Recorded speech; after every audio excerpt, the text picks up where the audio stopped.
It's time for the big conversations, telling stories of movers and shakers, of industry giants and daring professionals. It's time for the conversations that change your perspective on life, the kind of conversations that shape entrepreneurs and move careers forward. If you don't know where these conversations are found, we are sending you a GPS. But if you're listening to this voice right now, you are here. Welcome to the Growth Podcast. This is the GPS.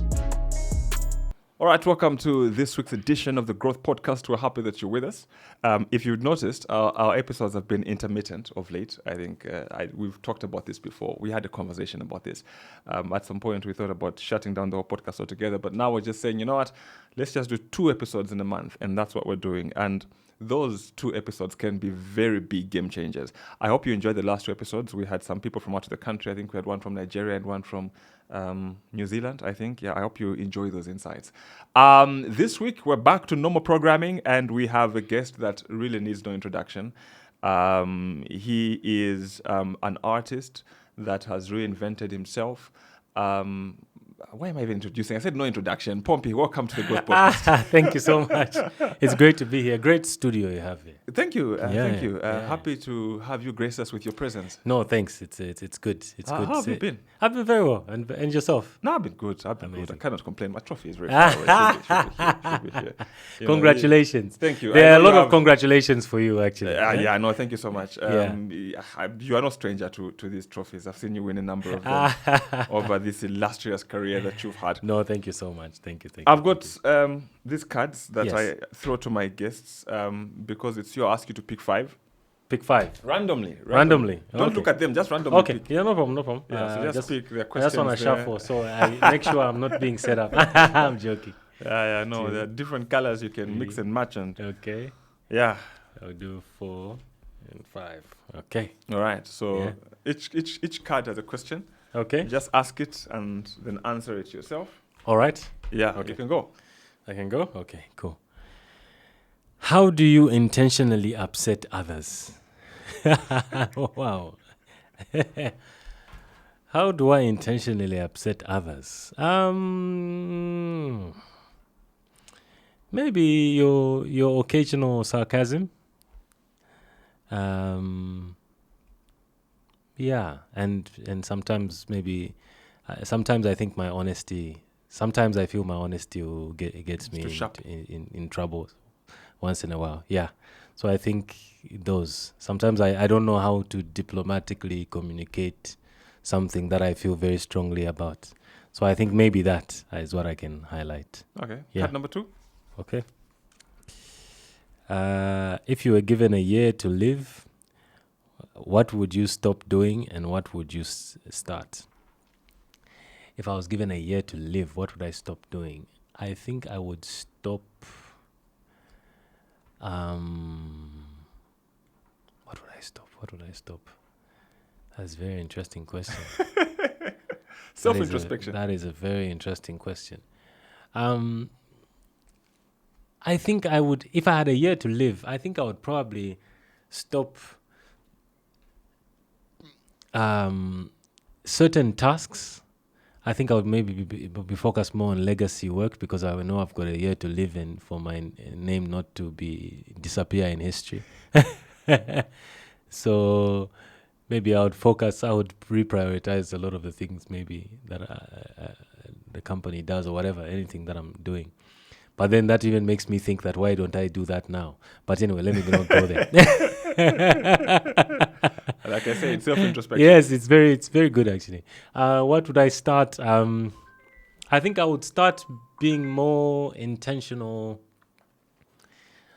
about spending quality, more than average time with my family and loved ones. I think, because at the end, that's what really matters, really. So, yeah, definitely. I think that. Yeah. It's good if you start now. Yeah. Like you say. Yeah. All right, card number 3. Yes. Card number 3. So let me just actually... No pressure. Make sure this is on silent. Yes, card number 3. Card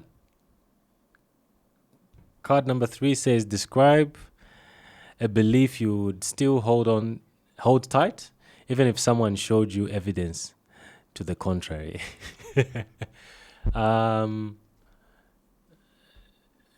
That bacon is bad for your health. You're addicted. Yeah, I mean, there are all sorts of theories around, pork and bacon. And I just choose to ignore. That's a good one. On other things, I'm quite conscious about what I eat, but that one is a stronghold. I think it's a principality in my life. So that's one is what I would highlight. The next card is, what was the last big thing you lied about? The last big thing I lied about.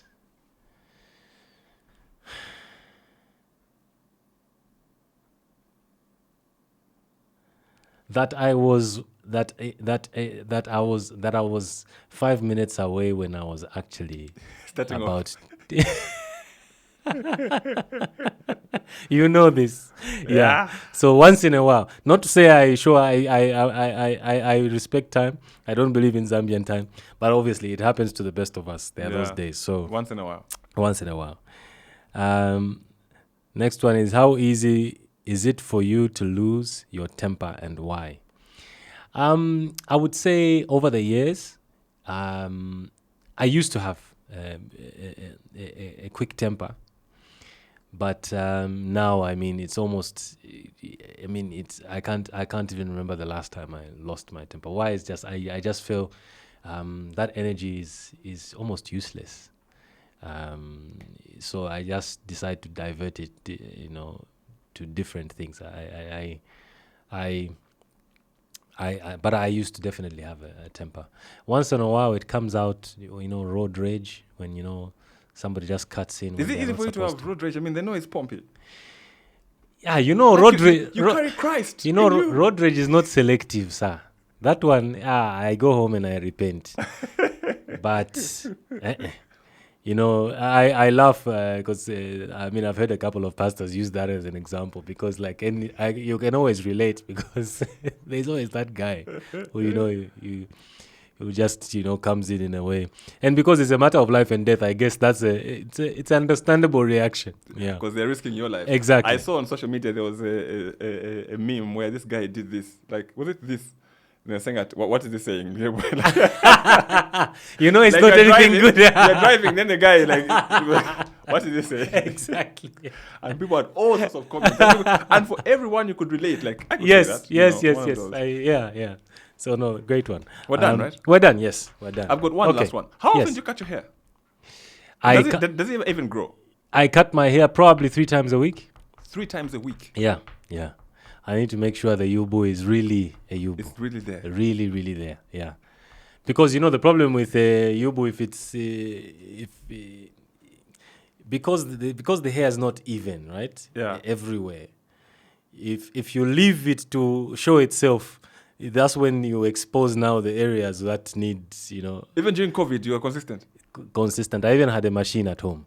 You cut yourself?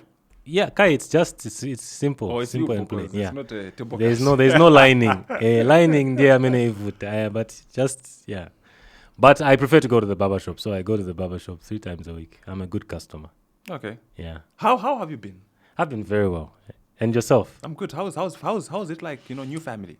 Family is a blessing. I think it sort of has given me a newfound drive to, when you see your kid, you now think, okay, I need to be a good steward of this life. So yeah, it's exciting though. It's exciting. Sometimes me and my wife ask ourselves if we're a bit extreme because some things. I was laughing because my wife actually had Malachi start on swimming lessons. He's less than at a year 6 old, months. right? At 6 months. So apparently swimming lessons for children now start at 4 months. So at 6 months, and obviously those are African children. Imagine. So I was saying, is that for Africans? 6 months, But I think we're trying our best because we feel like obviously the next generation should always have greater opportunities than the previous one. So we want to set up a foundation that's maybe even better than the ones our parents set high standards. We want to maintain that for our children. Yeah. How do you create time for family, like quality time? I set it as a priority. I think I something that was very impactful that Sunny Zulu said one time is that he doesn't believe in balance. He believes in giving 100% in whatever you're actually attending to at whatever particular time. So I think that's how I apply myself now. When I'm at home, it's home. I can put my phone on flight mode. I don't mind that there's an emergency. There's always an emergency. But sort of to leave that time is sacred. Yeah. So in fact, that time I prioritize above any other time. Yeah. So everything else is secondary. That's my primary job, my primary title. Before Pompi is my being a father, being a husband. Yeah. So I would say after, and I think what helps is a lot of the routine block where you block the time, so like maybe Friday is date night, and then every day I make sure that I'm home by a certain time. You guys do date night every Friday? Every Friday, yes. Consistently. Okay, no, there's once in a while, you are busy or what, but we try as much as possible every Friday. Yeah. Give me some ideas of date nights you guys do. Is it like always at a restaurant? Our favorite is movies. We both love movies. Okay. We both love movies. So a lot of them is like a dinner and then a movie and then home. The consistency for me is a bit of a challenge because when my wife and I were dating, every Thursday we used to go for movies. Yeah. And then ever since we got married, like she reminds me like, no, you used to. The consistency. Yes. It's hard. Yeah. I would love to bring it back, but now you justify like, no, my job, Yes. Life happens. Life happens. Yes. But how do you still? I know you talked about blocking the time and whatnot, but also we are living in a society that's very noisy, and by noisy I mean there's so much that wants your attention. True. And sometimes it becomes very easy to justify because it's like I need the money to provide. Yes. So you're working so hard to provide. Yes. But you're not there as much as Exactly. Because I've heard stories of some kids who tell their parents, like, Daddy, we used to do a lot of things when you had no job, like when you're unemployed. Yes. Now this job is standing in the way of. I hear you. Yes. I think, and which is why I think I chose to use priorities because, like, I think anyway the way I've sort of structured my life, I don't necessarily do more than I would say 3 key things every day. I would say that. So, if there are three key deliverables that I need to make every day, there are other ones that obviously I delegate and I know the team can help me and what. But I sort of just create those boundaries, so that I can balance things out. But obviously, if you are limited now to 3, you need to make sure these 3 are worth it. But sometimes when we feel time is just open. Sometimes you can spend time in things that maybe are not necessarily a priority or shouldn't be invested in. Like the 80-20 rule. That's obviously 80% of your progress comes from 20% of the activities you do. So I think I learned that from one of my mentors that said, no, just think of if you can only do 3 things. You focus your days on those 3 things. You always make sure that those 3 things are important. So work-wise, that's what I do, and I just live up to that pace consistently. And then, obviously, after I'm done, I'm home with my family.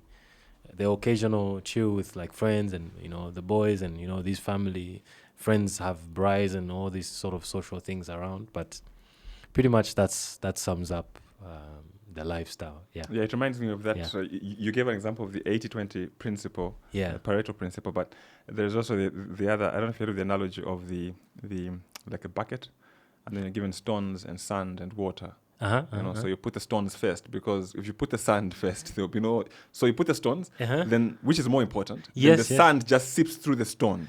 So it settles, it sits in. So it means that the stones are like your key priority areas. Like you said, your 3 things. Amazing, yes. So I put my 3 big stones. Yes. Everything else is the sand to just fit in exactly into the actual 3 things. Exactly, yes. Which is for me a good thing. And you mentioned your wife. You guys are not to put pressure on you, but like a model Christian couple. You know, Wow, everybody yeah. looks at, you know, up to Esther and Yeah. Pompi, and, you know, you guys are doing very well. Yeah. Do you feel the pressure to live up to expectation? I would say no, because we didn't necessarily factor in the public in the agreement. So a lot of the ways we behave is, if you've noticed from the beginning, is sort of almost not what the public sometimes would even expect. Like, for example, they expected to be involved in our wedding and to know everything, but we decided as a household that we are going to do this. So we knew in the beginning, because we were public figures, fortunately, before we got married, we understood how the pressures of society can begin to affect you as a public figure, so much so that, you know, you make decisions considering what the public will think. But that's a bondage on its own, and we just don't live by that. So I would say no, we don't necessarily feel the pressure. We, of course, we watch, as, you know, there are different narratives and different, you know, and we observe and we watch, but almost, I would say not necessarily affected by it as much. Of course, there have been times when, you know, social media can be offensive. There have been times where you know, you feel a certain level of offense, but then again, it comes with you know, being a public figure, with leadership. I mean, a leader is the first to be sent to the guillotine. You know, everyone, including our president, HH, or any leader, you know, you're always going to be under criticism. You're always going to be under, you know, the spotlight's on you. So as a public figure, to some extent, you need to have the capacity to be able to receive and ignore offense, if you can say. Yeah, I like your analogy of the spotlight, and Yeah. it just reminds me, because like right now, you say we've got these lights, right? Yeah. Imagine that the whole place was dark. Yeah. It's easier for you to talk about the one who's in the spotlight because you can see them. But a lot of things are happening in the dark. Even Exactly. Western was happening in the spotlight. But Exactly. because I can see you, Yes. and yes, when I yes. talk about you, everyone else can see you. So Yes, they'll, yes. you know, they'll comment and they'll Exactly. jump on it. Yes. Working together, you know, Yeah. as a celebrity couple, Yeah. how is it? Do you guys get to bump heads? Yeah, no, I mean, we are typical. You know, whenever there are two people, whenever two people need to agree, there's, you know, whenever two people need to agree, if it's like we always say it, like even in the boardroom, there's no situation where, you know, where you know, God created us to come to places of agreement, to live as a unit and to come to agreement, which is why agreement is powerful. But agreement sometimes is a process. You know, you need to talk it out until you get to a place of, you know, agreement. So even creatively, or as just people, personality, backgrounds, how we grew up. For example, I'm an introvert, she's an extrovert. Different situations growing up. So there's that adjusting that has to take place. And sometimes it's one of the things we are very, very grateful for is the foundations that our church had set up for us before we got married. You know, when you are going through the process, you think like, you know, these things. But, you know, when you get married is when you realize that, wow, okay. So I think we've had quite I believe we've had a very blessed journey so far, because the pastors and the people who mentored us before we got married sort of set, I think, amazing foundations. So there are certain things when they happen, you are like, oh, okay, that's what they spoke about. And, you know, and you learn to, they teach also how to overcome those things. And because marriage is work. It's good work though. Yeah. It's work. And I mean, it's you know, like, for example, I would say, I remember the pastor saying that, asking me if I'm ready for marriage. I was quick to say yes, but then he said, okay, but are you ready? Are you ready for sacrifice? You know, because it means that you need to sacrifice, not sacrifice you need to sacrifice even sometimes when you are correct. The other person may be wrong, but for the sake of the peace, you need to sacrifice your desire to be correct for the sake of peace, especially when you are the one who's steering the ship. You are the one who should be the one to say, you know, that, you know what, for the sake of peace, you know, not necessarily drive every argument or anything to come towards you. So I think those are some of the things which I think helped a lot. And I mean, I would say in a generation that really attacks marriage, and a generation that, you know, marriage is less and less respected, I think I can safely say it's definitely a blessing. It's a blessing. Marriage is, it's painted these days. It's painted in a certain way, but it's definitely a blessing. Because I mean, you're a Christian, you know this. That the devil is so keen on attacking marriage. 100%. And there was one time Dr. Nevas Momba posted on Facebook. You see, there was this period when there were a lot of people who were being like a lot of passion crimes, like wife killed the husband killed the wife. What? Not so long ago, there was that man from, you know, one of the banks who, you know, killed the wife, the whole scandal and everything. And he said something that really got to me, and I shared this with my wife. And he said, you see, now the devil is beginning to make divorce look as a better option. 100%, yeah. So it's better you divorce than they kill you. Exactly. But at the end of the day, both the divorce and the killing you is bringing the marriage to an end. Exactly. Because also, even in churches, it's strong marriages and strong families that make strong congregations. Exactly. So if you get the Christianity wrong or the faith wrong at family level, the whole family is broken. Exactly. There's no faith to hold Exactly. on to. Yes. But also, how do you still remain Pompi and she still remains Esther, as opposed to you getting lost in Pompi and Esther? I hear you. So there are certain things which I would say in the foundations we set up. So, for example, one of the things which obviously it's fortunate that we, you know, like I said, we learned a lot of these things. One of the things, for example, expressions of investment, right? There is the traditional sense of no, the man should, or the woman, the man should handle all the financial decisions, right? But the problem there is I personally, in our agreement, we feel that everyone has got their personal expression of investment, right? So everyone should we both have to have some money to express our personal expressions of investment. So rather than me managing, let's say, all the finances,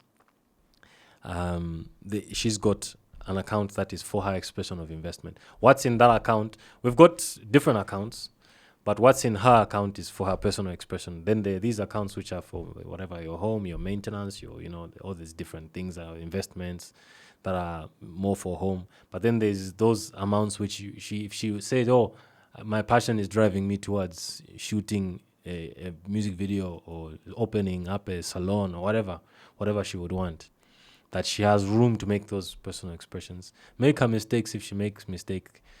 I'll make my mistakes if we make our mistakes, but at least there should be room for that. So it's not as regimental and as limiting as, you know, it can be portrayed as often that, you know, women feel that, you know, they're put in a box. So yeah, I mean, if for me to marry her, I trusted her capacities. So I think it's good to give that agreement that, look, you can handle your own expression of investment. Of course, we talk and share each other. Okay, I'll throw in like, okay, I think this can be done this way, and you know, and when I'm going my direction with this investments I'm making. But obviously, yeah, so I would say we come together and we agree. And we are obviously directors in each other's whatever expressions of business. Okay. So, yeah. I wanted to ask you, you mentioned sacrifice earlier. Yeah. You do your album, Pole, for example, and you're like, this is the one, this one. Yeah. Babe, listen. Track 1, I'm not feeling it. I'm not feeling it. The whole album. Are you sure you want to release this album? Yeah. If your wife does not agree, for example, with your creative expression, do you convince her and try, no, listen to the drum, the beat, or do you say, you know, so the album is bad? Okay, anyway, well, how does it work with you guys when, for example, creatively she says, I don't think this song should go out? Do you feel like, let's just go, let's take a risk? So actually on that one, because of artistic integrity, and I'm very, for me, I respect expression, personal expression. Even, I mean, I respect it to the extent that even, for example, you know, even as Christians, sometimes there's your orthodox way that a gospel artist should look or a Christian should dress. How I'm wired is in such a way that I just feel any place that muzzles your expression is not a place to be. It's not a good place to be. So I always feel, especially when you're at home, if there's a place where you should be comfortable to express your true self, even if there are mistakes in that expression, is home. So I would say if, like, let's say it's an album, I'm doing an album, what we do is we respect each other's opinions. So like when I did my album, or when she did her album, she brought it over to me and to listen to. And I, obviously my album, she also listens to, and she passes her comments. And it's just, we respect each other's opinion. But obviously where we feel, personality always has those differences where you have the biases. So there are those areas where now you just need to hold on to what you now personally want to express. And that will stay true to how you wanted it. But also taking in the constructive criticism that will be coming in. And I mean, I think she's done very well. And what I think is very interesting about marriage, I don't know if it's the same experience for everyone, but I think marriage has been the most introspective time I've ever had in my life, because now you have someone looking at you from the outside, and you can't necessarily.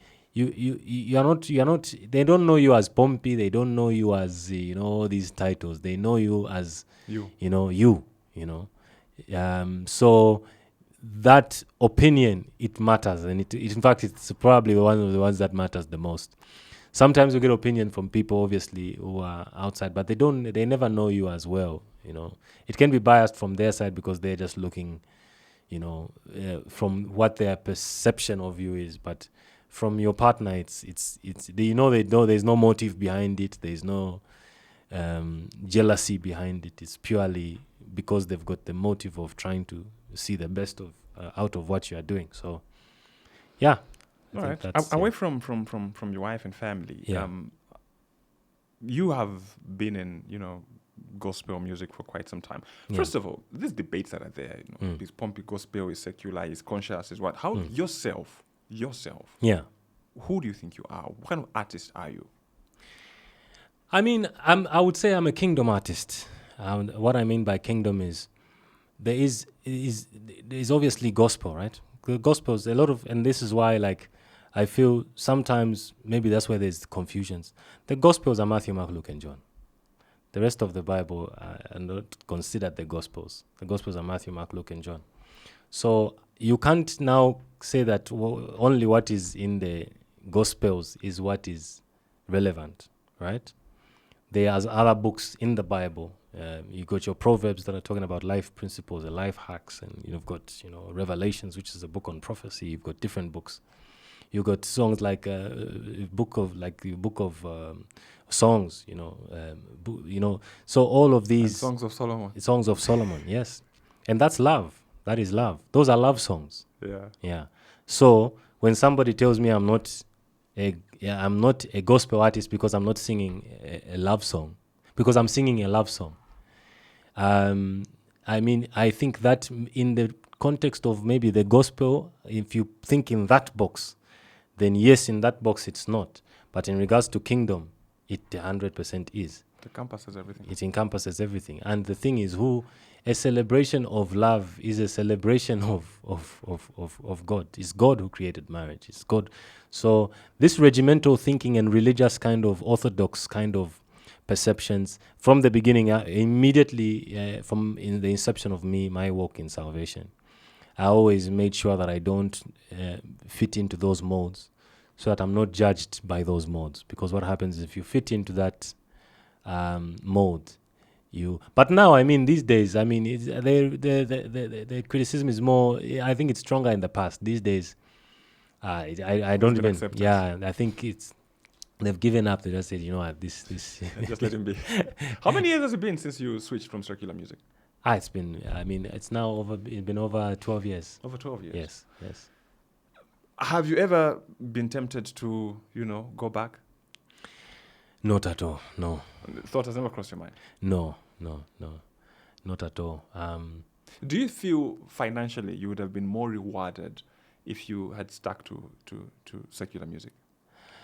Financially, I would say so. What I would say to answer that question is where I was when I was in secular, because I mean it's a side of me a lot of people may not know that actually when God found me, when God found me, my dreams had come true.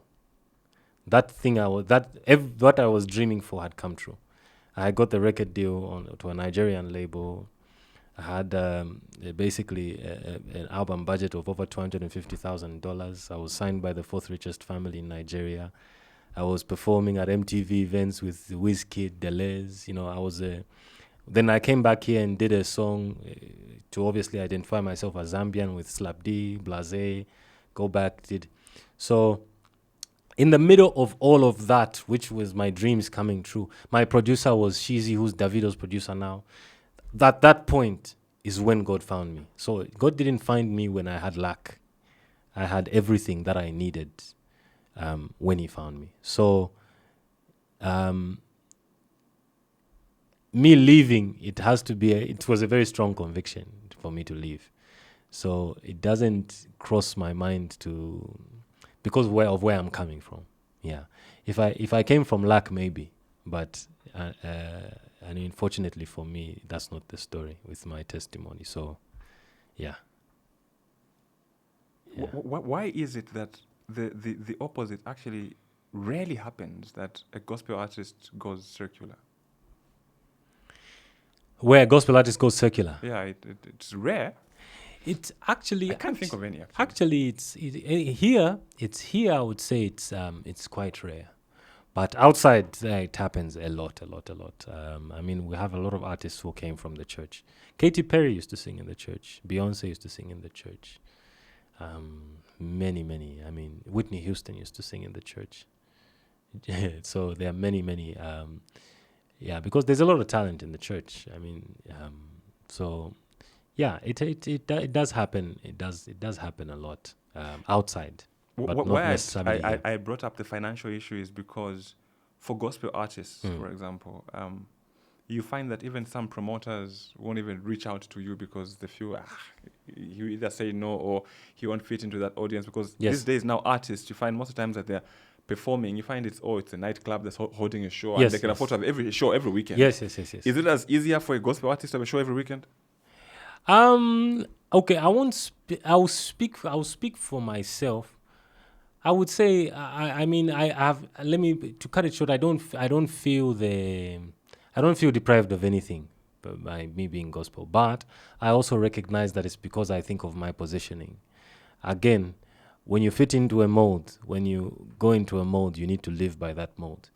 Now, for me, I mean, I always say that I'm going to express myself with music that is not your orthodox sound to gospel. And one thing that a lot of people need to understand is that gospel is not a genre of music. Because genres are not differentiated by the message. So you don't have love songs. Love songs is not a genre. R&B is a genre. It's the technical inputs that go into the song, and the constructs of the song that differentiate the genres, not the message. So if anything, I think that's usually a trap that the devil has us in sometimes. He wants to box you. So gospel award, they'll bundle Lecrae, who is a rapper, KB, who is a rapper, Kirk Franklin, and Don Moen in one category. But actually the genres are hip-hop, R&B or soul and whatever. So I chose to not be boxed into a lot of these boxes. Even in regards to my messaging, that I'll do my music with sounds, with sounds that are, inspire me, with different genres. And some of these sounds, that could be appropriate in a party. And like I said, in kingdom, you need to meet. You are solving problems, if you would say, and you are trying to fill up all the spaces and replace them with with righteous principles that build whatever you're doing. So now the question is, at a Christian wedding, if Christian love songs are not sung, first of all, who is going to sing those love songs? Who is more qualified to sing those love songs? If Christians don't sing, then at weddings, what song are you going to be playing? There's your worship that has got a space, but outside that, music has to cater to these different. When I'm having a barbecue with my friends, there should be music that is not against the cross, that I can play. Wholesome music. Wholesome music that I can play at a braai. That's not worship, because that's not a space for worship. Worship is a personal experience. You are immersing yourself in the presence of God. You don't want that even at the braai. So that's how I make my music. So sometimes the music that I make, this is just for like a braai setup, or when people are just having fellowship and having fun. That's the music which now it manages to make it to the marketplace, and in the marketplace they book me as an artist. Some don't even know that I'm a gospel artist. Some you just heard the music, and really what a lot of people don't know is that most of what has sustained my career is the marketplace. In fact, for the churches, I don't necessarily charge churches to minister there. What they just do is they fill in a form. Basically, it's called a ministry form. They fill in a form. On that form, they just make a pledge to say, okay, Pompi, we are pledging to give you this much or whatever. It can be any amount. We even say that there's nothing too small. But according to what the church, how they feel they would want to honor us for coming. And we go there and we do our thing. But most of what was built, atmosphere and what we've built is from the marketplace. And I feel when you are, and I think one of the people who I learn from so much, who I identify so much with in ministry is Miles Monroe. So Miles Monroe was, for example, a pastor, but he was always teaching about kingdom. And he was a pastor, but he was a consultant in economics, a consultant in developing countries to over 30 presidents. So the church, the kingdom can contribute more than just sharing scriptures. The kingdom can engage in solving problems. The kingdom can find a vaccine for COVID. I mean, the kingdom can establish universities, can establish actual infrastructure, because a kingdom has a king, has got citizens, has got a constitution, has got infrastructure, has got services that are there to empower, the citizens of that kingdom outside just the word. So the word is the foundation, but Christianity is way beyond that. It's not just that. It's also a service to humanity. Now that's where service comes in, and when you're talking service, you're in the marketplace. I like that point, because you remind me now of the Catholic Church. Yeah. Because, they do traditional church, but I can't count how many schools they have. Exactly. That most people have benefited from. Exactly. And no one comes and says, no, but why is the church doing school? Why?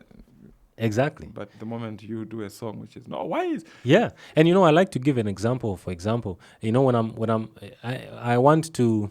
One of the things that even with my company, what we're trying to do is to create the content that, brings out the word in a way that, sometimes I think, obviously, because maybe Hollywood may not be an agenda, but there are so many amazing stories in the Bible, which, you realize that the Torah, basically, people talk about the Jews and how the Jews are very successful, and that they wonder which principles they live by to make them so successful.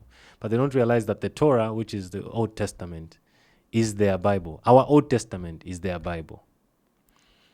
The principles they live by are all in the Torah. Now, where are they picking up from there that we are missing?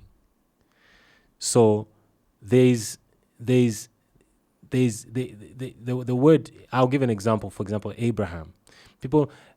People have this thing where they associate and I think that's why I say I think it's the plan of the devil. Why is they want to box you to just being when you are a man of God, that you cannot function outside you just sharing the gospel. Sharing the gospel is one aspect, but if we look at the fathers of our faith, for example, Abraham, I like when I'm talking to like my nephews and nieces, I joke, and I was sharing this actually. I was touring universities, and I was telling the students that John Wick has nothing on Abraham, and I was saying that why John Wick has nothing on Abraham. If you see Abraham's story, Abraham, his brother Lot got kidnapped. 4 nations created a coalition, an alliance, and went conquering lands. And then they went and obviously conquered where Lot was in Sodom. They conquered, made Lot a slave. The Bible says that Abraham sent 300 men from his household. And these 300 men subdued 4 kingdoms. Now, that is, if we bring it to modern terms, that's your brother or your sister, Zimbabwe, South Africa, Botswana, Mozambique create a coalition. This is a military coalition and are conquering. And your household goes to war with them. And your household succeeds in beating them. What kind of household was that? That wasn't just a household that was preaching the gospel. No. That was a household which has got the infrastructure to defend what they believe and to protect the people who are within the kingdom, or has got the might to be actually to create justice, because justice also needs some force behind. So I think we box. And also another thing about Abraham was the equivalent of ExxonMobil. Abraham was the equivalent of Total. Why? Is because what commodity was he selling in the desert? He had wells in the desert. He was selling a commodity which is the commodity you probably need the most in the desert. God had graced him with a skill to be able to find this water. It's the same as you being given the capacity to find emeralds. It's like I'm given the capacity to start charging for oxygen. I hear you. But you see, like when the Bible says that the merchants came to water their camels, that was the equivalent of them coming to a filling station to fill up the tank, because the journey is long and the camels are the mode of transportation. They need to be watered before they proceed. Yeah. So Abraham wasn't just from the one dimension. He wasn't just, he wasn't a one-dimensional guy. Yes, he was a man of God, but he had this thing. He had dominion. And not dominion in just speaking dominion. Dominion that was actually tangible dominion. Yeah. So that's my perspective on Christianity. And I believe like even the Bible talks about the separation between kings and priests are both functions in the Bible of people. Yeah. They are kings and they are priests. The priest is the one who's holding the staff in the air. The king is the one who's fighting the war, is the one who's expanding boundary lines. The king is the one who understands warfare. If it's in business, they're the ones who are engaged in strategy. If it's in ministry, they're the ones who are engaged in evangelism and possessing new lands. So those graces, those giftings are to come together and create a collective force or collective intelligence and impact. But the one dimensions are what sometimes make things ineffective, because, that's why you find the church just focuses on prophecy. Prophecy is an element in the Bible. Even there's a book of Revelations, for example, that's a book on prophecy. But there's other books that are, like more practical, So I just feel that the kingdom needs to be looked at holistically. Sometimes the view on Christianity can be very, very narrow, that sometimes people even put themselves in a box that God hasn't put them in. Yeah. I think for most people, sometimes you criticize from your level of exposure. Yeah, exactly. So I think for most people, that's where they fall victim. You did tell me once that your bigger market for your music is actually outside the country, outside Zambia. Tell me more about that. I mean, and I think it feeds back to what I was saying in regards to the authenticity of expression. I think I don't necessarily read markets and see, okay, what's happening in the market, which sound is the sound that people like, or I don't do that. Why? Is because for example, the Bible says your worship or your praise should be, when you come to me, you should come in spirit and in truth. So for me, I feel like when I come before God, I should come authentic. If you even in Genesis, the symbol of nakedness is the symbol of repentance. You are not hiding anything. You are open with God. You are in a posture of repentance. You are not covering yourself and trying to mock God. That's why in the Bible they used to, rip their Exactly. garments. Yes, exactly. So that is how I express my music. Now, obviously, the promise in the Word of God is that if you do this in spirit and in truth, that God recognizes that and He will give you grace. Now, sometimes it doesn't mean that where you are born is where you are going to have the most impact. I mean, Jesus, a lot of people, Abraham had to leave his mother and father's house, and the impact. Sometimes you can think that your ambition is to be the biggest businessman in your village, and you settle for that, when actually your capacity could have made you a king in a city, but you've succumbed to the comfort of and your perspective has limited you to just having the aspirations to be king in your village. And I will say that for me, my aspirations are not for Zambia alone. My aspirations are global. It has always been that case. And even in regards to, I always tell people that I still feel I'm an upcoming. There are certain things that I feel I'm yet to achieve. And so even I would say, give an example of Uganda. Uganda is a very country that really, I don't know how even my music got there or whatever, but I'll give you, for example, the numbers I can call in Uganda are nowhere close to the numbers I can call here. Yeah. When I went to Uganda, the Pole Pole launch concert in Uganda had 10,000 people. The one here, it did have thousands of people, yes, but not 10,000.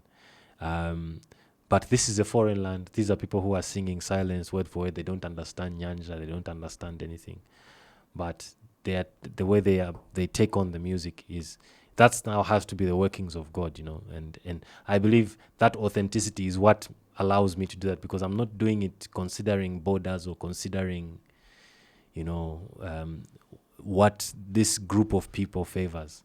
I feel that being a musician, it's about connecting with your tribe, finding your people.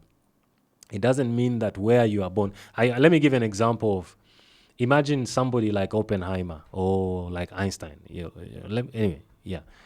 Those people in a different environment can be mistaken for being crazy, but in a different environment can be looked at as a diamond, that this is actual, this is so the same thing, So my principle is just feeding the people who appreciate me, and wherever they are. So I don't do it that the people, let me read and then I create, and then I let my music find the tribe that appreciates my music. So sometimes, and music, Zambia, in regards to streaming the music, for example, Zambia is not even the biggest country that streams my music. Not that Zambians don't support. I mean, there are a lot of Zambians. I mean, that was the foundation of everything. It's Zambia that even made everything spill over to. But one thing I recognize, my music is not for the masses, and I'm very much okay with that. My music speaks to a specific type of people, and that I'm very comfortable with who it speaks to, I am very comfortable with the fact that it's not also limited just to one geographic location. I love the fact that there are people in Australia, in the UK, in all these places that actually consume my music on a daily basis. And what's beautiful about streaming is it has made music scalable. So, in fact, putting yourself in a box of, I always joke and say that I need to sue my geography teacher. Because I joke that when I jumped on a plane and I was flying I didn't see that line that is in the map, Coming out. Exactly, there are a lot of things we say, like, don't think in a box. But really, it is almost the human condition that if without you getting a revelation to get out of the box, most of the time we are conditioned to be in the box. So you think, okay, I want to be big in Zambia, and then to this piece of land on this earth is where I want my impact to be, But what does that mean? I mean, if you have the grace to have, take your gifting everywhere and to where it can be appreciated, scale up. So I think I love the music industry where it has gone now, because you are able to scale. I can release music today and they can stream it in Australia. CDs boxed me to maybe just having impact here, because logistics to be able to send CDs to Australia, to these different countries, that's a lot of logistics, and that's a lot of cost. But of course, this streaming has allowed us to be able to scale up and reach markets which I've never even set foot in, but you have people who, and also what's good is that it provides data.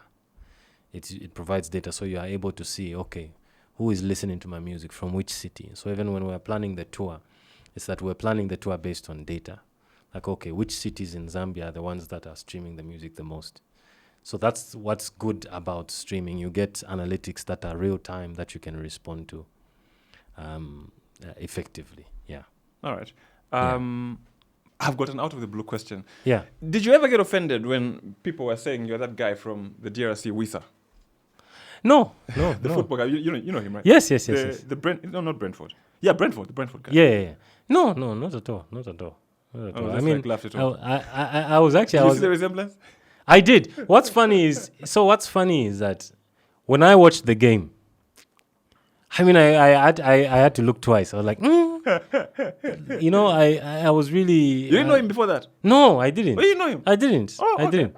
So yeah, like I thought, like, wow, this guy, okay, And I remember my dad actually joking and saying, "I have never been to Congo." But yeah, like it's. I mean, some things just don't deserve offense. I mean, offense is costly. When you get offended, it's very, very costly because it can cost you a day of. Yeah, you could have been productive, but you could have been productive. Exactly. But also, offense is a prerequisite, especially as a believer. The Bible says, "Carry your cross." Christianity by nature, and that's what I like telling a lot of believers now. Christianity by nature, and especially where we're going, will be offensive. Being married will be offensive. It will be looked at like you are not thinking straight. Yeah, I get your point. And all these, there are different identities or principles that the Bible believes in, that you by default you offend society by living by those principles. So offense is something we should be prepared for. Yeah. So I think even in being a public figure, I think it's what sometimes when people don't take that, understand that, that's where you see now people begin to engage in taking drugs and get into depression. Because I mean, if there's a quote that I love so much that a cousin of ours told me and my wife, that if you live by their cheers, you will die by their booze. Yeah. So you rather just focus on you and expanding your value. At the end of the day, people always respond to value. Yeah. What difference do you think education made for your career in music? Because there are, I can okay, maybe not to exaggerate, but I wouldn't say I can count with my fingers how many artists in Zambia are educated, as in, got a degree, got a master's. Yeah. I think the one that comes to mind easily is, what's his name again? Kaladocious. Oh, yes. Yeah, the very few that, because once now the career is happening, you're like, why do I need education? Yes, exactly. Here you are. You went to SA, you've got a degree. Yes. In a very complicated field, by the way. Oh, what difference do you think education makes for you? I think the thing that I picked up from education is the two things, I would say. Two things. Number one, research. Number two, maybe I should say three.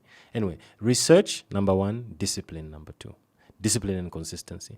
What it is about, I think that your daily, like routine, like, I believe in routine because I believe that in that, like what Atomic Habits says, like your small repetitive actions. Get to a critical mass now where it's you can't ignore it, So in order for anything to be great and reach that critical mass, it means that it has to be maybe small inputs over a period of time. So I think that school helped me to get into my lifestyle. To some people is seemingly boring because it's very routine. Wake up in the morning, I'll go jogging, I'll have breakfast at the same time, I'll go to the office.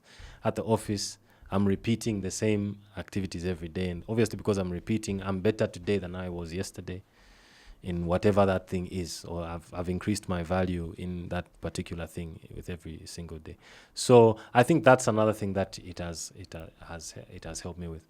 And research, just the value of data. And I think research also helps you reinvent yourself. So I feel, even as an individual, I'm transitioning. So obviously there was, I always look at my story, like obviously there was Pompi, the rapper, then there was Pompi, the singer, then people got to introduce Pompi, the singer. But obviously now it's Pompi, the director.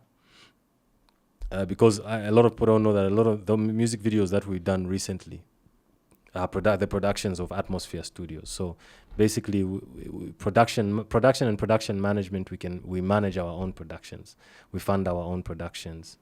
We are not on any label, So it's basically a machine or a company organization that we've established, that now has got the capacity to do production management and actually, moving forward soon, we want to be launching a channel. I don't know if I'm saying that too soon, but it should be very soon we should be launching. So there's that evolution. So obviously from being an artist, and I feel it's very important to reinvent yourself. Very important to reinvent yourself. As long as you are daily adding value to yourself, it's inevitable that one day you can be a shepherd, like David, and then the next day you are the one who, because you fought your lions, you are the one who defeats Goliath, and when you defeat Goliath, you'll be crowned. So I really feel that we all work to build up a capacity, to get bigger, to solve bigger problems. So I would say, now my mind is not purely on singing. I'm not thinking in music every single day, If anything, if I'm to put it to a percentage, I would say maybe 10% of my time I think music.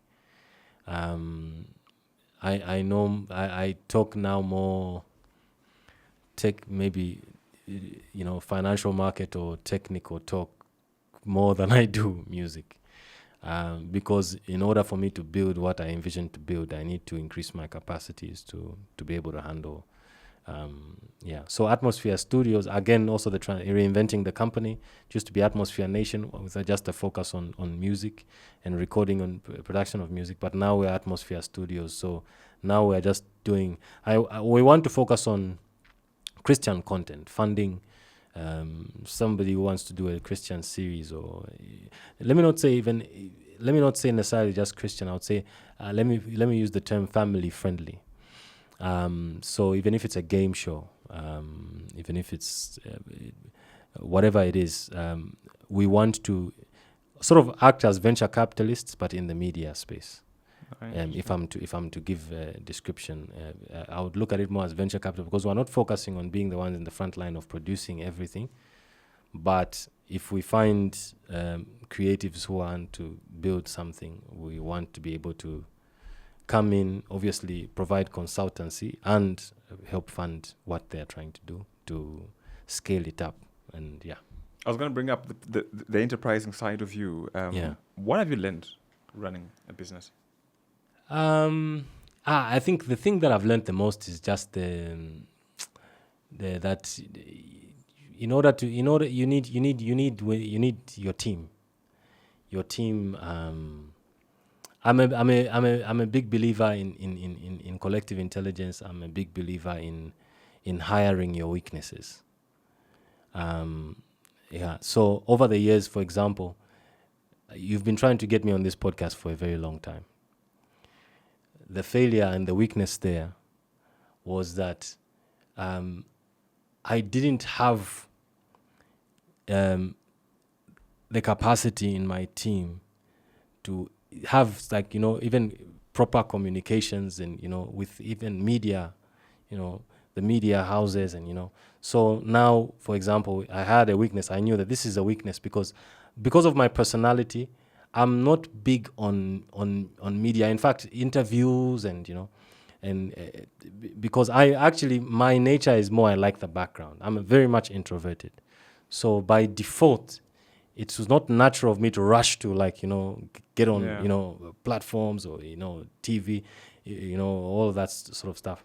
But I recognized that this is a weakness, in that obviously there has to be a relationship with the media entities, because the media entities are what pushes your music, what pushes your influence. So that's how we have somebody like Nasilele. So somebody who, is hired under, atmosphere to cover that weakness. So she does our PR for myself and Esther. Esther has a better strength in regards to, media, and she loves, I would say, the media space, in speaking and being on those platforms. Myself, I love more of the background stuff. I would rather be the Quincy Jones than the Michael Jackson. Yeah. So that's something that I've learned over the years, that I think, a team is the key. Most of my thinking now is, rather than finding a lot of assets and trying to hunt for a lot of assets, I feel there's no assets that are more valuable than a good team, because a good team can take you anywhere. And I think, like, right now, I think I've got the best team I've ever had as an entrepreneur. So I would say teams, and just learning how to prioritize your tasks, because sometimes when you are an entrepreneur and you sort of want to supervise everything or micromanage everything. But over time, learning to trust your team, and the only way you can obviously trust is if you get people, like I said, higher weakness, so they are better than you. So I want a team where I'm not even qualified to be able to correct them in their particular field. If I'm the one correcting them, then that's a problem, because it means that I haven't hired somebody to solve problems. I've hired somebody to just execute what my ignorant mind in that particular perspective will give them. But better you hire somebody who's more experienced, who's smarter than you in that particular field, and share the harvest you share equally, and create a nice, sustainable ecosystem for everybody in the organization. Yeah. Okay, you've been making rounds on social media with the gambling thing. Yeah. Give me your background. Give me context. Where they come from and why now?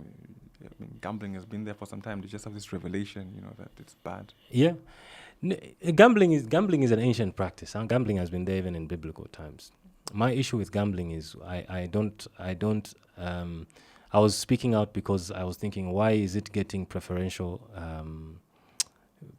treatment? Gambling under the WHO is categorized as, even gambling disorder is categorized as a disease. Gambling is considered a vice. Yeah, according to the WHO, I mean, there's research, I mean, everywhere, showing that. So what I was submitting is that they need to regulate advertisement. Just like any other vice, you don't see a billboard with cigarettes.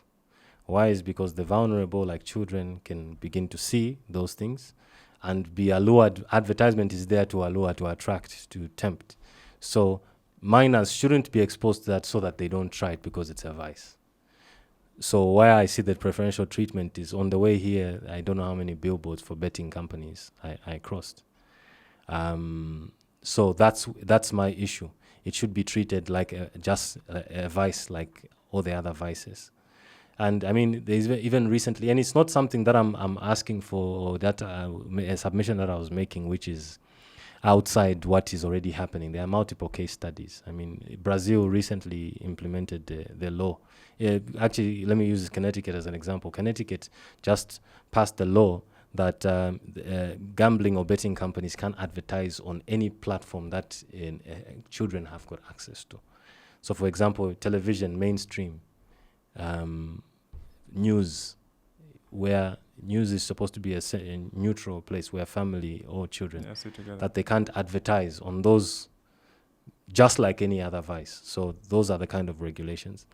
There are also other regulations that, I mean, I didn't even focus on those because, but there's many more. I'm just highlighting one, at least one step at a time in changing. But I was submitting that that should change. Of course, there has been some improvement. I mean, a few days after I made the initial post, the Lusaka City Council had actually passed, basically, if it's a law to say that there can't be any gambling machines in shops. Because there was those slot machines where you put in coins and gambling. Yeah. And mainly it was a lot of minors who were using that platform. They were doing the gambling. They think of the Bonanza or something like that. Exactly, they were Bonanza, exactly. So, yeah, so basically that's progress, of course, but I mean, the fight has not stopped yet. Why? Is because the gambling has moved on from that. I was saying this the other day that we're grateful to Lusaka City Council. I think that's a step in progress. But now a factor we need to consider is that now gambling has moved on from that. It's now in our phones, it's in our pockets. Now, if gambling is a vice, it should be treated as a vice. So basically, that's what the whole issue is. So, yeah, of course, I got some backlash, but I mean, it's amazing how things have unraveled because we're actually making a lot of progress. I think the way I'm seeing things, there's definitely going to be something that's going to change. I mean, it has already happened to some extent, but... So your problem is not with gambling itself, but it being treated as a vice? Yes.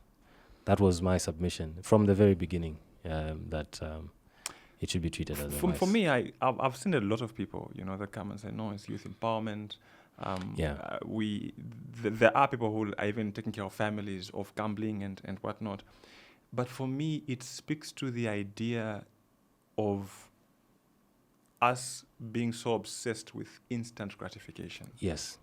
So I'll come to you, Pompi, and tell you, I am an investment advisor. The money you have, you can put in a government bond. In 10 years, 15 years, you're going to have this. I'm not going to listen to you. I want in 90 minutes after the game.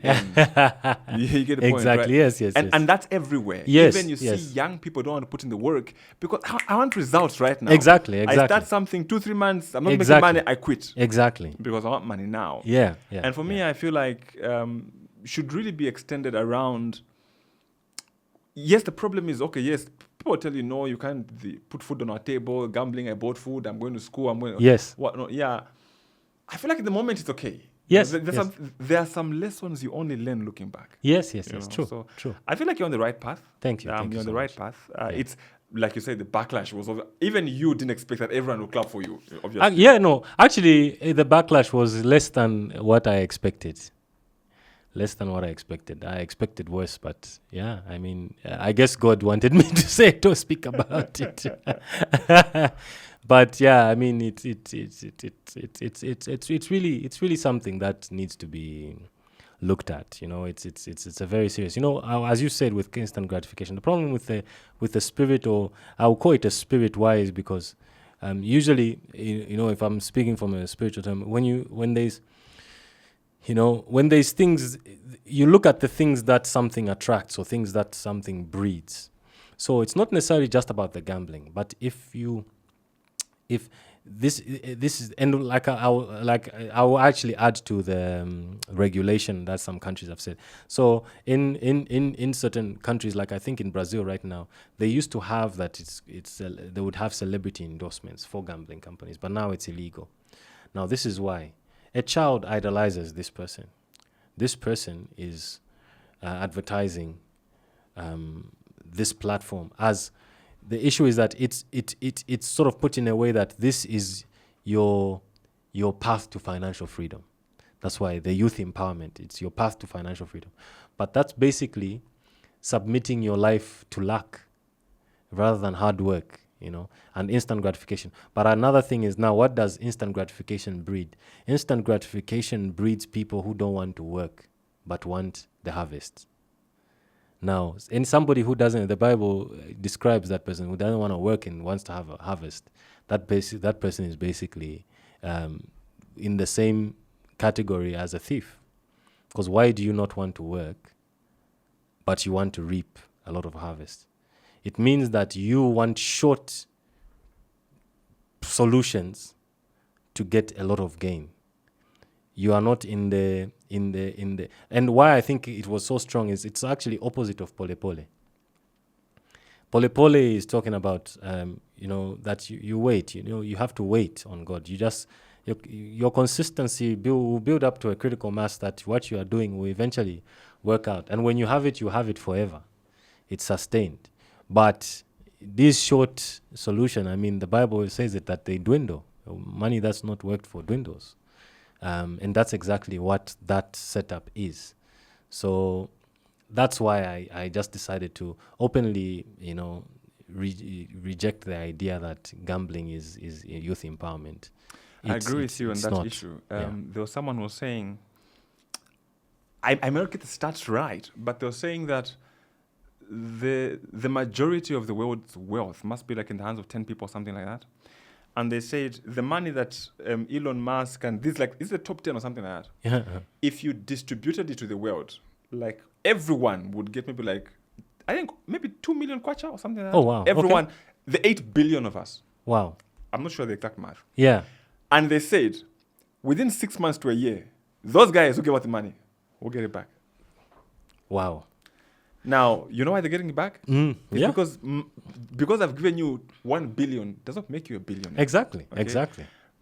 Billionaire is a way of life. It's a mindset. Exactly. It's a what. Exactly. You have $1 billion kwacha or $1 billion, but you're not a billionaire. Exactly. You can win the $1 billion today. Exactly. But tomorrow, yes, you ultimately, they say life as a world is equalizing. It will just go back to normal. Yes, exactly. Because especially that you didn't work for it. Exactly. That's powerful. Yeah, very true. So it's just a natural order. If you didn't work for something, exactly, and it just comes. It's like, say, if I just give you a book and say, this book is nice, Atomic Habits, go and read it. Exactly, yes. But when you go and spend your money and you go to Book World and say, I want this book, and the fact that you spend money on it, you've invested. It's different. Exactly. But we don't want to hear those things. We just want to live for the Because I also saw something where they're saying that the wealthy plan for the next 3 generations. Uh-huh. But like I'll say the poor, the rest of us plan for Friday. I hear you. Yes, because yes. I've had people who get offended just to know what you see yourself in 5 years. Yes. When I'm 5 years van. Yeah, but otherwise, I feel like you're on the right path. Thanks a lot. It's not a popular path that you expect support and whatnot. But at some point, because for me, when you undertake a cause like that, even if 2 people say, you know what, I think this company is not working out for me. I think it's not right. And they see the sense of your efforts. I feel like you've won. I'll speak it in faith. I think the law is going to change. So I think the betting company should just prepare for that change. Why is because they know these laws because they follow these laws in other countries. It's just call me the whistleblower who's saying, don't treat us. We also have value as Zambians. Don't treat us differently from how you behave outside. I'll extend it to a lot of these betting companies. Outside the country, betting companies are required, in other countries, the betting companies are required to pay, these organizations that help the addicts. Oh, yeah, a percentage of the profits. A percentage of the profits. So that because they know it's common knowledge that gambling, first of all, they need to mention it as a vice. When they openly declare it as a vice, that they also need to be helping those people and send monies there. But here, I can dare anybody to do research right now if the gambler has got problems, where they're going to go. There are gamblers who are addicted currently who are in my comment section asking me, where can I go to get the help for this addiction? And there's nowhere. Now, why should that be the case? And the thing is, addiction, the problem that I have with addiction and why I feel it's very important. I felt, obviously, for me to speak about it, I don't talk a lot. I'm not vocal a lot. But the thing is, if you forward time and see that if this is a culture that's being ingrained now, if this is taken on as youth empowerment, it will mean that this will be taken on as the route to prosperity. And if this is taken on as a route for prosperity, it will mean that the formula will change from, consistency to instant gratification. If it's instant gratification, it means people don't want to work, but they want wealth. And also, for me, I think, off of what you said, I do have a problem with it being glorified in terms of, if you gambled and you won 2 million kwacha, there's even a press briefing, they even, a check and, you even sign, and it looks good. Exactly. But someone says, so why don't you also show us your biggest losers? Exactly. And you know what? Bet 100,000 and lost it. To show us that person. And you know what's fascinating? It's common knowledge about the casinos and how it works. There's the common expression that the house always wins. So at the end of the day, people forget these are not a charity, they are a business. Now, this business, what I find very fascinating is the people who comment and say that this is good for our economy. I beg to differ. I strongly disagree. Why is because, and there's other people who say, no, the government gets taxes, so they benefit. But if we look deeper at the issue, where is that money coming from? It's coming from the Zambians who have lost. That one who has lost his house, used his salary, and his household is broken because he's an addict and he compulsively gambles. And he has lost everything. Is that a tax that you want to claim and take pride that, this is building our economy? And obviously, that money which is taken from the Zambian people is now partitioned. A partition for the government, a partition for the winner, and a partition to advertise the winner so that everybody aspires to be like the winner. And then, obviously, the gambling company, which is sending money out, not bringing money in to invest, by the way, sending money out of the Zambian people. How is that building our economy? It's not. Unless somebody can give me a case where they've seen. But according to what I've seen, I don't see how that builds our economy in any way. Now, my petition is even to government, to people in the MPs or whatever, I don't have the power to change it. I'm just a citizen who's speaking, from a perspective of concern. But, it's for them to now take it up now. They have some MPs who've communicated and said, look, we'll bring this on the floor in government. And I hope that happens, and I hope that change will be made. Because, it's very dangerous. It's very, very dangerous to leave it unattended to. I don't usually listen to the radio, but for some reason, and I felt for some reason today, I found myself listening to a radio station I can't even remember. Those stations after 94, at what point? I don't know. Yes. So this gentleman, and I even called him and I told him, you must come on the podcast. He said something very deep, and it was triggered by what you said about families and who are addicted. Yeah. As a man, the best way for you to take care of your family financially is to have the attitude of every money you have, every money, whatever money I have, is our family's money.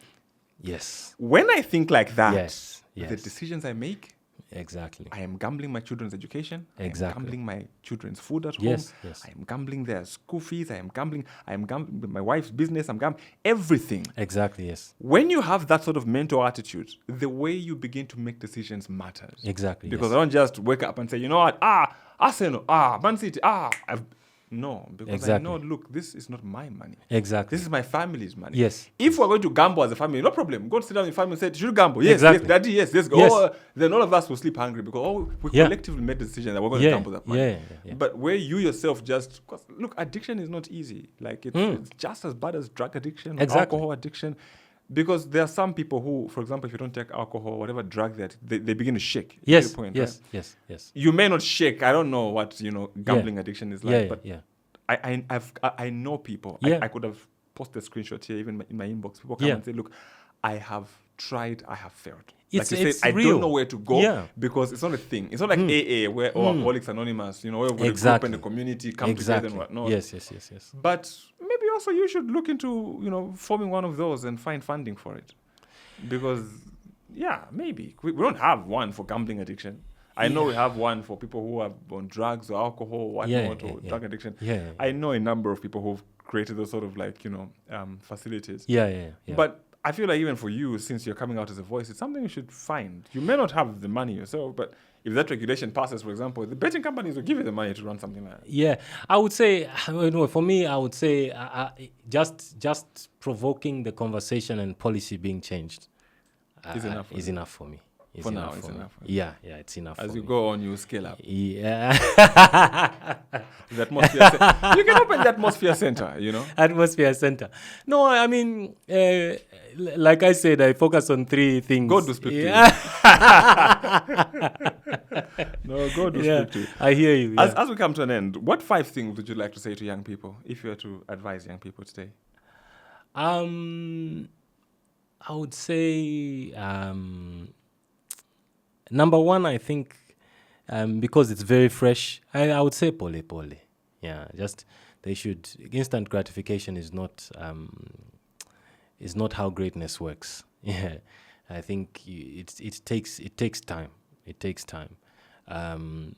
So I would say that people should just consistency. I know it's been said a lot, but obviously I think consistency is so important. I think in this life. And just the focus. I remember my mentor, sharing with me. My Pastor Bruce always talks about it, about critical mass, and that something is fed, frequently and over a period of time. That when you look back at it, you look. It's now a massive thing that cannot be ignored. So I think that just small, consistent steps over a long period of time can build up to something that is big. So I think the youth should just be patient to walk that process and make. I always say that a brand is a promise. So your brand, what is it that you are? Your service. Well, how can you help? How can you be of service? And brand yourself by that service. And let your brand be a guarantee that if I pay this, the reason we buy brands is the promise. When you get an Apple, the promises that come with that. I think brands help with managing expectations. You know what to expect from a brand. So I feel even on a personal level, in personal branding, that people should know what to expect from you as an individual. They should know, okay, and if I have this problem, I know somebody who's branded themselves by this problem and they are the solution to that problem. But that also would require consistency, because you need that thing to mark you as the person who is the solution. Not today you are doing this, tomorrow you are doing this, the next day you are doing this. It means that you are more a general dealer, and when it comes to real specific problem, no one calls a general dealer. They want to go to the person who's specialized in that thing. Specialist. Yeah. No, that's a deep point. Yeah, thanks. It reminds me, I think I was talking to some students at DK, I think about a fortnight ago. Yeah. Around the same brand issue you're talking about, because most people, you find the Pompi we know at church. Yeah. The Pompi we know at work. The Pompi we know at school. The Pompi we know at home. 4 different people. Yeah. Why? Because I feel like here I must be like this or accept me. Exactly. I feel like this genuine version of me is not popular here. Yes. So here I must lie. Here I must. Yes. So that's why you find you get uncomfortable when someone from church comes to school, because they don't know you like that. So now exactly. Yes. But brand consistency is key. Even today, even just with normal companies. Exactly. I don't think expect Coca-Cola to post a meme insulting. Yes. Exactly. Because we know them a certain way. We accept that. Yeah. Exactly. It's like you don't expect Mercedes to make some, funny-looking car. I won't mention. I would have said like a, but I won't. Exactly. Yes. Because we have very high standards of them. Exactly. And that's been built over time. Exactly. And because of that, they protect it with their lives. Because once you lose it. Yes. It's like I feel like a brand is like a tree. A tree that's standing and was planted 20 years ago. Just can't cut it and tomorrow it will go. Oh, yes. It will take 20 I love that. years Yes. for you to again. Yes. That's why people are big on, no, don't cut trees, because even I now see the value. Yes, Like it takes yes. years. Exactly. To build a tree. Exactly, Like, yes. Not build a tree, like for a tree to grow. Yes, exactly. You just come and just cut it. Yes, exactly. Then you have Yeah. to start from scratch Yeah. again. Yeah. Building a brand. Because you've seen people who have scandals. Exactly. It's hard to come back. Exactly. You're, It is. You're even lucky if you It come is. back. Yes. You know, As they say, the climb is longer than the fall. Yeah. Yeah. Well, yeah, it's very true. I mean, one scandal and you are, as long as that brand promise now has been destroyed, That's true. then, just look at the engineering that it takes for an airplane to just leave the tarmac. yeah. That speed, exactly. Exactly. But for it to fall. Yes, exactly. Yes, exactly. Pompi, thank you very much, man. Thank you so much. Pleasure's been I've mine. enjoyed myself. Thank you pass so my much. regards to Esther and to Malachi. Will do. Whose idea was Malachi? The name Malachi. Whose idea was it? I would say it was the both of us. What was funny is I spoke of it. I think it was even before we got married. I spoke of the name Malachi, and funny enough, later she brought it up and said, what was interesting is she brought it up and said, no, there's a name that I really like. And I was like, it's funny that name before we actually got married, I actually mentioned that's a name that. But someone knows the name Malachi. Sounds like they have another name, like a middle name. Yes, it's Malachi. So Malachi was the name myself and Esther gave him. Then my mom and dad also gave him another name. Which is Chimwemwe. Okay. Yes, so it's Malachi Chimwemwe Nyatando. Okay. Yeah. No, pass my regards to Malachi. Thank you so And all much. the best Thank you. with the swimming lessons. My regards to your family as well. No, thank you so much. Yeah. Thank you for sparing the time. Thank you. It's been great. All right.